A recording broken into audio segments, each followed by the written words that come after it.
இன்றைக்கி வீடியோவில் நம்ம என்ன பார்க்க போகிறோம்னா, வெறும் பேலன்ஸ் செக் பண்ணாலே இனிமேல் ரூ. 23 நம்ம தண்டமாக கட்ட வேண்டியிருக்கும். அதை பற்றின ஃபுல் டீட்டெயில்ஸை இந்த வீடியோவில் நம்ம பார்க்கலாம்.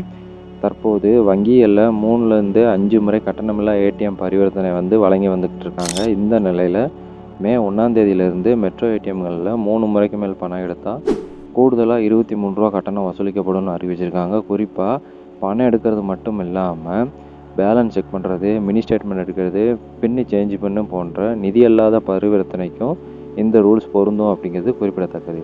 யூபிஐ வந்ததுக்கப்புறமா பணப்பழக்கம் மக்கள்கிட்ட வெகுவாக குறைஞ்சிருச்சு. டீ கடையிலேருந்து மிகப்பெரிய நிறுவனங்கள் வர டிஜிட்டல் பரிவர்த்தனைகளை ஊக்குவிக்குது. அந்த வகையில் மத்திய அரசும் மக்கள்கிட்டயே டிஜிட்டல் பரிவர்த்தனைகளை ஊக்குவிக்க பல்வேறு நடவடிக்கைகளை எடுத்து வந்துக்கிட்டு இருக்காங்க. தற்போது வரை டிஜிட்டல் பரிவர்த்தனைகளுக்கு இதுவரைக்கும் எந்த கட்டணமும் வசூலிக்கலை. இருந்தாலும் இன்னும் சிலர் ஏடிஎம்களில் பணத்தை எடுத்து பயன்படுத்தி வர்றாங்க. இது ஒரு வகையில் அவங்களுக்கு பயனுள்ளதாகவும் சுலபமாகவும் இருக்கிறதா அவங்க கருதுகிறாங்க.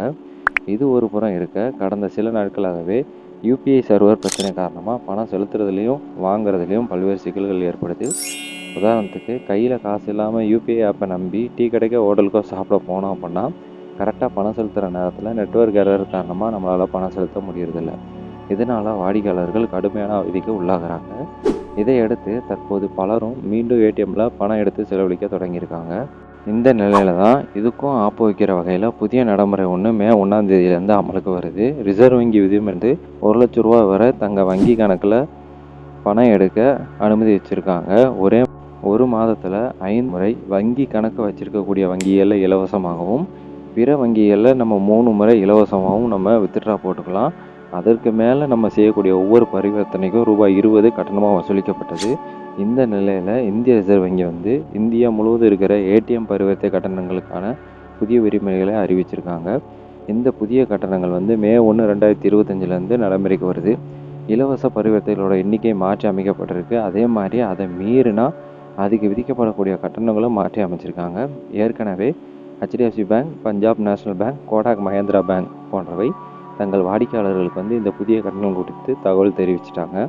வர மே 1, 2025 பெருநகரங்கள், அதாவது மெட்ரோ என்று அழைக்கக்கூடிய பெருநகரங்களில் மாதத்துக்கு 3 தடவை இலவச பரிவர்த்தனைகளை மேற்கொள்ளலாம்.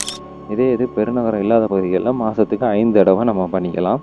இது பணம் எடுப்பது, பேலன்ஸ் செக் பண்ணுவது, மினி ஸ்டேட்மெண்ட்டு, பின் சேஞ்ச் பண்ணுறது போன்ற நிதி அல்லாத பரிவர்த்தனைக்கும் இது பொருந்தும். அப்படிங்கிறதுனால இந்த இலவச எல்லையை மீறினா ஒரு பரிவர்த்தனைக்கு அதிகபட்சமாக 23+ வரியோடு நம்ம கட்டுற மாதிரி இருக்கும். இந்த கட்டணங்கள் வழக்கமான ஏடிஎம்களில் மட்டுமில்ல, கேஷ் ரீசைக்கிளர் மிஷின்களையும் இது பொருந்தும். ஆனால் பண செலுத்துவதற்கு மட்டும் விதிவிலக்கு அளிக்கப்பட்டிருக்கு.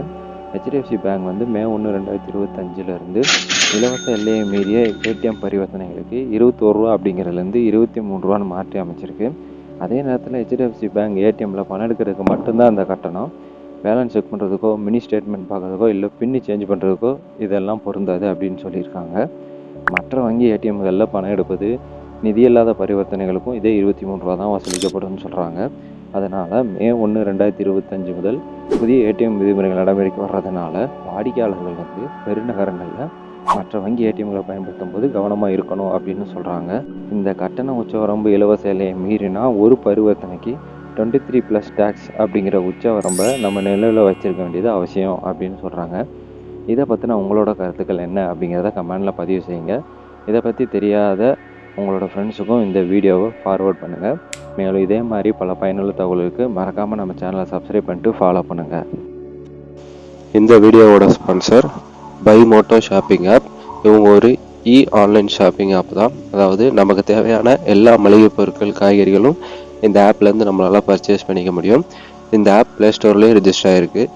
உங்களுக்கு வேணுங்கிறவங்க டிஸ்கிரிப்ஷனில் லிங்க் இருக்குது, அதை கிளிக் பண்ணி இந்த ஆப் இன்ஸ்டால் பண்ணிக்கோங்க. நியூ ஜாயினர்ஸ் எல்லாருக்குமே அவங்க ஆஃபர் கொடுக்குறாங்க. ஸோ கண்டிப்பாக நீங்கள் இது யூஸ் பண்ணி பாருங்கள்.